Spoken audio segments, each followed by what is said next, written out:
Welcome to Originals Tea. Premium tea manufacturer since 2019. Can tea be addictive? Tea is the second most consumed beverage in this world, right after water. Tea as a beverage is getting more and more popularity with time. But what precisely in tea is causing this massive upsurge in the demand of tea? Is it the availability of numerous combinations of tea leaves? Or the simplicity in the process of brewing tea? Or maybe the effect is leaves in the consumers after consuming a cup of tea has to do something about it. So, can tea be addictive? The answer depends on how the word addictive is perceived. Tea contains a fair quantity of caffeine in it. Caffeine, although a habit-forming compound, when taken daily, is not addicting according to experts. However, tea must be consumed, keeping in mind the safe consumption limit of caffeine. Tea is consumed in all parts of the world. People from every age group are indulging themselves more and more into this magical beverage. This often comes with the question of safety for the consumers. If tea were to be addicting, should children be allowed to enjoy a cup of tea? Can tea negatively harm your body? How much tea will be too much? Tea contains lots of stimulants which are primarily responsible for the addicting feeling it is known to give. Mostly, tea contains caffeine besides other stimulants. Caffeine is known to be mildly addicting. It is a central nervous system stimulant. It is the world's most widely consumed psychoactive drug. Unlike many other psychoactive substances, it is legal and unregulated in nearly all parts of the world. Tea is more than just one single stimulant.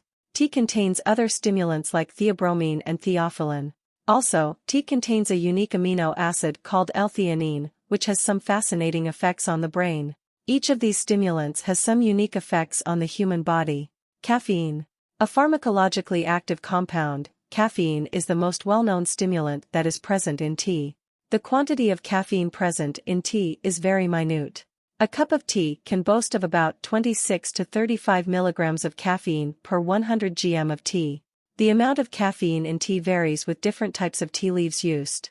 Black tea, the most oxidized quality, contains the highest amount of caffeine. To put things into perspective, a cup of coffee contains about 60 to 80 milligrams caffeine per 100 gm. So, in that respect, tea contains approximately half the amount of caffeine present in coffee. Keeping in mind the safety related to caffeine consumption daily, this is a piece of excellent news for tea buffs. What is the safe limit of caffeine consumption? According to the FDA, the safe amount for the consumption of caffeine for a healthy adult is about 400 milligrams per day. The amount varies with age and also with certain exceptions for the caffeine-allergic people. Therefore, for an average healthy adult, the amount of caffeine required from a cup of tea to harm a human body is about 10 cups of tea. It is always advisable to limit your consumption to this limit.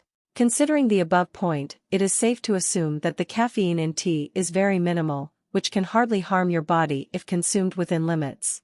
But what about the compound caffeine? Is caffeine addicting? Well, that depends on how you perceive addiction. The consumption of caffeine daily does create a dependency upon the compound. Caffeine has several soothing effects on the body. Few of it includes calming your overcrowded brain, or relieving you from some anxiety or pain, or even help you stay awake and focused for long. Once you completely give up consumption of caffeine, you start noticing the absence of the positive inducing factors. That can become problematic initially, but you get used to it very soon.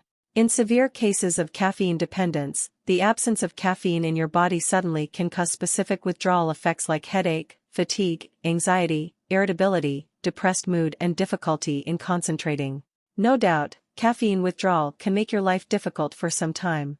However, caffeine does not cause the severity of withdrawal or harmful drug-seeking behaviors as other addicting agents. For this reason, most experts do not consider caffeine dependence an addiction.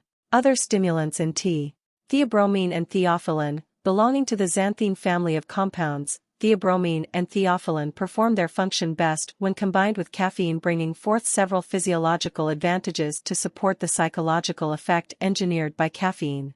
The overall benefit lies significantly in the interaction of the compounds. What does theophylline do? Theophylline effortlessly eases breathing by relaxing the muscles present in the airway, thereby extending a stimulation on the heart's contraction rates. What does theobromine do? It promotes the removal of excess water, salts and urea from the body, a diuretic effect combined with increased blood flow, thereby causing a reduction in blood pressure. L-theanine, a compelling amino acid stimulant, L-theanine in combination with caffeine has a significant hand in relaxing our brains and honing our attentive capabilities, at least, temporarily. There have been numerous studies to understand the complexity of the amino acid such that it even manages to make itself through the brain and blood barrier. With tea containing such complex stimulants, all inside a single cup, it is sure to cause all kinds of effect in your brain. But this is not necessarily a disadvantage. A single sip from your hot cup of tea can make you feel relaxed, energetic and attentive. This is the reason your cup of tea brings the necessary warmth in you. Be it during your office breaks, or your busy final day submission of a project, or even during binge-watching your favorite series, a cup of tea is your companion for all time. Admittedly, for all good reasons. It also manages to be all tasty besides being such a high energy and mood booster for you. That being said, critics have often found the presence of caffeine to be a bit problematic for a drink. Several studies claim caffeine to be addictive to some consumers. That makes tea mildly addictive, according to some studies. Experts claim in their studies that a daily consumer of tea can feel lethargic, irritable, weary and defocused when they do not get tea right at the same time every day. But even so, the presence of caffeine in tea is in very minimal quantities.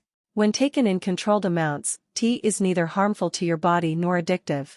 It is always safer to consume tea within the framed limits of different age groups. As it is said, too much of anything is good for nothing. So set your limits, and you're good to go. How safe is tea for children? Tea is not generally recommended for children. But it is not a bad option if you set a limit for them. The caffeine tolerance level in a child's body is lesser compared to adults. So, it is generally considered that a maximum of 2 to 3 cups of tea per week is safe for consumption in the case of adolescents. The limit of 2 to 3 cups also prevents the possibility of any addiction caused due to the beverage. Tea is said to help with the problem of constipation in children. It is also known to increase focus and attentiveness in children. In short, you can offer tea to children without worrying a lot about it. But make sure you stick to the safe limit.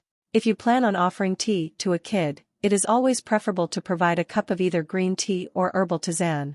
Green teas are rich in antioxidants, and it contains catechins, which help in killing germs, improving concentration levels, dealing with cavities and in maintaining a healthy heart. Can tea negatively harm your body? When the tea is consumed within the safe limit of caffeine intake in your body, tea will not harm you anyway. Conversely, it is hugely beneficial for you. But when taken off the limits, the caffeine in tea can get mildly addicting to you. Although caffeine addiction is not the same as the addiction to any other compound, caffeine withdrawal can cause some minor irritations for some time. The key to this question remains the limit that you set for yourself. That's it for this video. Thank you for watching.